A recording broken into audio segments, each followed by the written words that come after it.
If the Earth had an edge, I hope it would look like this. The edge of a flat Earth. I know, we've talked about it before, but there's something mesmerizing about it.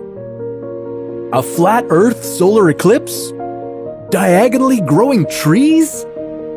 The Great Wall of Ice, guarded by NASA, of course. The flat earthers sure have a great imagination, but what if they were right? How would the Earth hold up in space? Would it revolve around the sun, or would the sun rotate around it? And why would you never walk to the Earth's edge? This is What If, and here's what would happen if the Earth was flat. In case you missed the news on the Flat Earth channel, here's a quick recap. For thousands of years, the general public thought that the Earth was flat and everything revolved around it. Then, Nicolaus Copernicus came around with his spanking new theory. The theory said that the Earth wasn't flat and definitely not the center of anything. His observations led him to believe that our planet is orbiting the sun. But here we are, 500 years later, and some people around the globe are convinced that the Earth is flat. Well, how would this even work? Do you know why the planets form in a spherical shape? One word: gravity. Gravity is what's pulling matter together equally from every side. And as a result, matter forms into a sphere. Of course, this wouldn't be the case for a flat Earth. Anti-round earthers think that there's no such thing as gravity. We only feel like there is because some mysterious force is accelerating the pancake-shaped Earth upwards. I don't need to tell you that you can't increase the speed forever. At some point, you'd be going too fast. Ugh, does anybody feel like a burnt pancake? No? If you want some real science, then yes, there would be gravity on a flat Earth. And it would be weird. The center of gravity on a flat Earth would be right here in the middle. Everything on Earth and around would be pulled to this point. And the further you got away from the center, the stronger this pull would be. At some point, it would begin to pull you downward, so you would have to start climbing. This would be the reason why you couldn't walk to the edge of a flat Earth. Gravity would be so strong around there that it would be impossible for you to make it. You might never see the gorgeous 45-meter tall wall of ice called Antarctica, guardrailing the Earth's edge. And you'd never learn what's on the flip side. But at least you wouldn't fall off of it. There would be other side effects of this funny gravity. Objects closer to the edge of the Earth would fall sideways instead of down.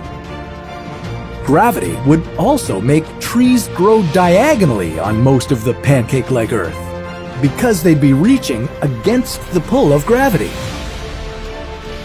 All the rain, snow, and hail would fall toward the Arctic at the center of the Earth.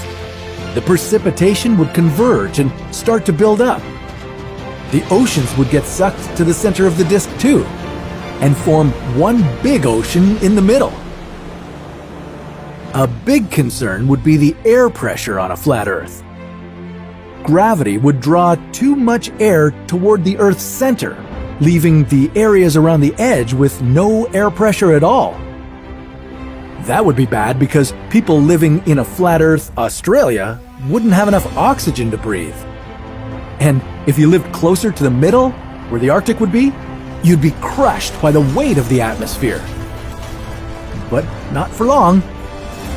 A flat Earth wouldn't have a geomagnetic field around it. This field is generated by the movements of the Earth's core, and, well, a flat Earth just wouldn't have one. Nothing would be holding our atmosphere in place, and eventually, it would spill into space. We'd be exposed to solar radiation that would cause cancer and damage our DNA. And we'd have no breathable air anywhere on the planet. So, I hope you're able to find a life support system lying around. Now, let's get to those questions we've all been waiting for. What would orbit what in this arrangement? Would there be a day and night cycle? Or time zones? Every flat earther knows that the sun goes in circles around a pancake-shaped Earth, and so does the moon. They're both around 50 kilometers in diameter and act like huge spotlights. But let's bring good old science to the equation. If the sun worked as a spotlight, you'd see it from everywhere on Earth, even if it didn't shine directly on you. It would look like those alien abduction scenes. I wonder where they got that idea from. In this system, there would be no day and night cycle. That would be pretty strange. How am I supposed to get my beauty sleep? Okay, I know how to fix this. Yeah, that's better. For a flat Earth to have days alternating with nights, the sun would have to orbit the planet this way.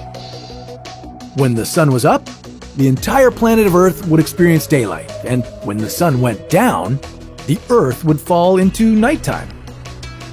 There would be no time zones and no seasons either, but you could still mess up your schedule by staying up late and watching what-if videos. You'd be lucky if the sun was so much smaller than the Earth. Sort of. Think of this. If the sun retained its gigantic form as it was orbiting a flat Earth, it would burn down the entire planet. That's because of how close it would get to us. On the other hand, if the sun were much smaller than it really is, we'd freeze to death.